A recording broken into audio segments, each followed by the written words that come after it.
Getting shredded 101. Let's do it. Okay, so let's imagine that this is you right now and you want to get to here. I'm going to show you how in this video. Getting shredded is not too hard. We got to learn how and what you need, the essentials. This will be a beginner guide, okay? So we'll start with our BMR, our basal metabolic rate. If you haven't heard this term, you can search it up, learn about it. It's pretty much how much calories your body burns at rest, doing nothing, okay? So we need to know that number. Now, our main goal is what we're going to be focusing on is finding the amount of calories that you expend per day. So for example, my BMR is 2,000. So if I was to lay in bed all day, do nothing, I would burn 2,000 calories. Now, you need to input or take in your NEAT, non-exercise activity thermogenesis. I don't know why I couldn't pronounce that, but it's pretty much all the little things that you do. Like, let's say I grab this, I was gonna make some cream of rice. All that little stuff, you make your bed. There, you need to add that to your 2,000. Then you need to add the thermogenic effect of food.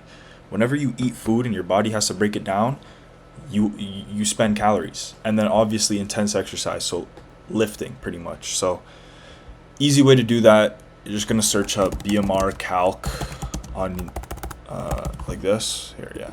Just go BMR calc, click this. For me, I'll go 21 fucking what, yeah, we'll call it 6'5". I'm 210 fasted now, bang. And then you look, right? So I'd be somewhere between these, because I lift 5 times a week. I train clients evenings. So you'll find your number. Super simple, right? Once you have this, you're literally just going to reduce to your deficit, right? Now, if we want to lose, let's say 1 pound a week, well, that's negative 500 calories per day, because 1 pound of fat equals 3,500 cal, right? So then you divide that by 7, and that equals 500. Super simple. That's my go-to, right? So once you have this, right, you'll have your deficit. So let's say your deficit was 3,000 calories was your maintenance. Your deficit's going to be 25, okay? Let's say you're 200 pounds, right? We're going to break our macros up into these 3. So protein, we always do 1-to-1 in a cut, because muscle retention is less. When there's less energy in your body that you're intaking, recovery slows down because you just don't have as much energy. So we want to have a little bit more protein. Fats, we always keep a minimum. This is my go-to, right? Anything lower than this number, your test starts to take a hit, your sleep starts to take a hit, and you just feel awful because you need nutrients too. Fat, most of your nutrients are fat soluble, like D, omegas. You need to eat those with fat to actually reap the benefits. So fat, we're going to keep at 0.35 per pound. And then the carbs are literally going to make up the rest of your calories. So for example, let's say this is my 500 deficit. I'm 200 pounds, which means I'm going to eat 200 grams of protein a day. I'm going to eat 70 grams of fat, because that's 0.35 of 200. We're going to find out how many calories does 200 protein equal. Well, every gram of protein is 4 calories, so 800 cal. Now, every gram of fat is 9 calories, so 70 times 9, 630. We're going to take these two, we're going to add them together, right? We're going to get 1430. Now, rest of calories means we take 2,500, subtract 1430, and this is how many calories worth of carbs you're going to want to eat. Now, we know that 1 gram of carbs is 4 calories, so we divide this by 4 and find 267 grams of carbs a day. So that's how you break down your macros optimally. You found your maintenance, you're in a deficit, your macros are there. Now, should you add cardio? It's not actually required to lose weight, but it is helpful. What it does is, remember how we talked about this number, this maintenance number, right? Let's say our maintenance is 3,000. Well, if you're like me and you get hungry all the time, add cardio in. Because if I added 200 cal worth of cardio, this number becomes 3,200. because I expended more.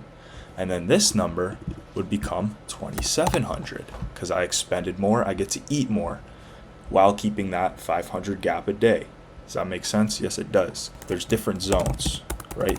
So we have our zone 1 to 2, which is like, let's say 50 to 65% of our max heart rate. Now, this is important to know because this is where our fat to carb burning split is. So when you do cardio, your body burns either carbs or fat, okay? Now, when we do zone 1 to 2, we generally burn 70% fat to 30% carbs because our body doesn't need carbs. Carbs are used when there's high intensity exercise. So zone 1, when we're doing less heart rate, we're going to burn a higher percentage. It doesn't mean we burn more, but we burn a higher percentage. Now, I prefer to do zone 1 to 2 because it's less fatigue. When you're in a deficit, you want to minimize your fatigue. So going on runs while you're in a calorie deficit, you're going to be using 100% carbs because when you're doing runs, our heart rate is increased. And when our heart rate is increased, we're working at a higher zone. So we'd call that like zone 2 plus or zone 3. That's when 100% of carb usage. Now, knowing that we want to prioritize as many carbs as we can, why are we doing high intensity running in a deficit? Number 1, it's increasing fatigue. Number 2 is burning through our carb stores. It is going to bring this number up because it is high intensity exercise, but that just makes it so much more complicated. If you like running, go for it. Now, to my favorite parts, the carbs. Guys, if you're not prioritizing your carbs in your deficit, let me tell you, you're missing out. So, carbs. What we're going to do in our deficit to optimize performance and recovery so we can maintain as much muscle as possible. Pre-workout, we're going to put 1 gram per kilogram of carbs. So let's make it easy. Let's say you're 200 pounds and you get 167 grams of carbs, right? 200 pounds, 1 gram per kg, we'll just call it 2. It'll be somewhere around 100 grams of carbs. So that's going to be your pre-workout. Now, what we're going to want to do is for carbs, we're going to want to do fast acting, okay? So let's say like rice, honey, banana, maple syrup. Right, we want to have about 100 grams of that. So you can, let's say rice cakes too. Just make something that's 100 grams of carbs with these ingredients, okay? Now with our carb up meal, we don't want to have any protein or slim amounts of protein and slim amounts of fat. A lot of people argue that you should have protein in your pre-workout meal to negate the effects of muscle protein breakdown, which I understand, but if you're working, that only kind of goes for if you're working out right when you wake up. Like I wake up, I have my 50 grams of protein in the morning, so I already hit my mTOR process there. So my muscle recovery is already happening, and that muscle protein breakdown is not going to be as intense during the workout. And then so that's pre-workout, right? So we used 100, so now we only have 167 grams left. Remember? Of that 267. So now post, we want to have more carbs, right? Fast acting. Because post-workout, your body becomes insulin sensitive. Now, if you don't know what insulin sensitivity is, I'm going to drop a full guide after this video on what it is, but I'll give you a quick explanation. It's how efficiently your body reacts to insulin being produced. So, for example, if you're more insulin sensitive, you eat carbs, that means your insulin is easier to spike. It's a lot easier to spike. And when insulin's high, number 1, nutrient uptake back into the muscles is sped up. So we're going to have a fast-acting carb plus protein. So let's say we do another 100 grams carbs plus 40 grams protein, right after our workout. Now, what this is going to do is allow this 40 grams of protein You know when you play COD and you get double XP? Well, you're going to get a double XP on your protein back into the muscle, right?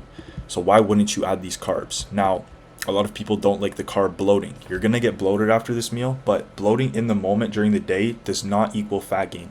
When you wake up the next morning, you're going to be dry as shit. Like, I woke up this morning after having 400 carb. I was drier than I've been in the last 2 weeks because I run 600 a day. But that's it. That's for my insulin sensitivity video. Anyways, we're going to have more carbs. So let's say we use 200 grams. Now we have 67 odd grams left. Now, we don't need insulin after our workout, right? So let's say you work out in the morning. Then you're going to have your potatoes or any starch, your fibers like berries. You'll have that in the evening, right? Because we don't want our insulin high in the evenings, right? We'll let that line slowly cruise down into the next day. We spike it, and then we just let it cruise down. This is how, oh my God, you guys are going to love the insulin sensitivity video. Holy fuck. Anyways, I don't know, my spelling's bad, but yeah. Let's say you work out in the evening, right? Well, have your pre-meal, pre-carbs, and then post, you'll have your dinner. And that dinner will literally just be a bunch of your carbs. Now, if you're having all of your carbs in the evening, it gets those morning meals a little bit harder, especially if you have work. So this is important. This is all back to the BMR, right? If you know that you work out in the evening and you have to get lower amounts of carbs in the whole day, well, let's say you work construction, you're gonna need like 500-600 grams. So it's all person dependent. Holy shit, how many people spam supplements to get shredded and they don't do fuck all? Supplements are an add-on to a near perfect regime. They can help, but they're not something to be relied on. And so many people make this mistakes. Yes, I'm gonna buy my creatine, my L-carnitine gets you shredded. No, it doesn't. My magnesium, probiotics, and your stim. Now, caffeine in a deficit is my number one sup. The reason for this is in a lack of energy, a caloric deficit. Where are you going to get your energy from? Running on sheer will doesn't last for too long, okay? That's why you're going to need caffeine. Now, caffeine tips. We don't want to consume past 12. Midday, past noon.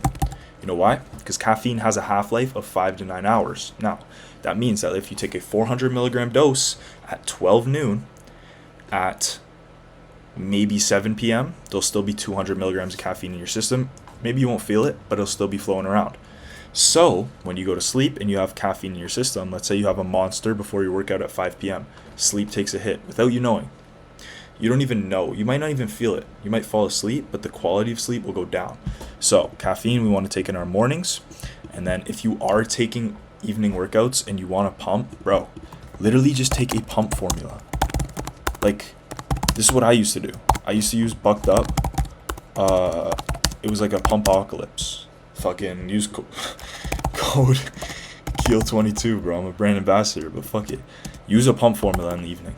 And I mean, if you really have to use stim in the evening, fuck it. But like, just know consciously that your sleep could fuck up. Anyways, creatine, number 2 supplement for in general. If you work out, if you don't work out, creatine is a great supplement. Carnitine, I mean, add it on. It's a fat metabolizer. You're not going to see insane results. It'll work if you've mastered, everything else that we talked about here. So if you can perfect all of this shit, go ahead and add L-carnitine in, and you will feel amazing. Magnesium, my guide is 200 to 800 milligrams before bed. Super slept on. Magnesium, there's different types, but generally what it does, calms the nervous system, relaxes the muscles, because you got to remember, your muscles are connected to your nervous system.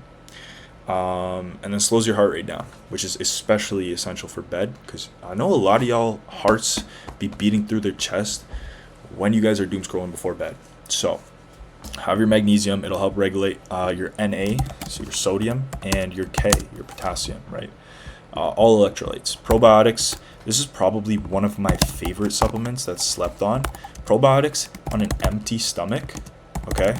Probiotics, amazing. Stim, this is what I'm addicted to. Pre-workout, right? We got our friggin' beta. We got our citrulline. And then all of the other like nootropic formulas.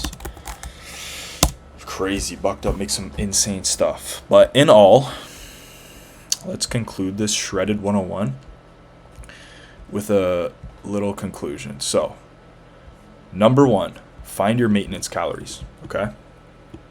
All here. Number 2, break down your macros. I gave you everything you need to know. Number 3, add cardio in. Bang. Number 4, prioritize your carbs pre-post lift. Here's your fast acting ones. And then if everything is perfect, start taking some supplements, you know? I think that's all I want to do for this video. I'm going to call this video a beginner guide to getting shredded. So if you take this video and you follow it, you will be able to lose weight. Now, I'm thinking about dropping an advanced guide where it's like, okay, you mastered this, or you have an idea of how to cut, but what are all the little corners that you can cut and tips that you can use to like multiply this shit? All of my cheat codes. But yeah, stay tuned. This is my first info post. Hopefully you guys like it. I don't know how the audio is gonna be, but should be up. Fuck, bro, we're big things coming in 2026.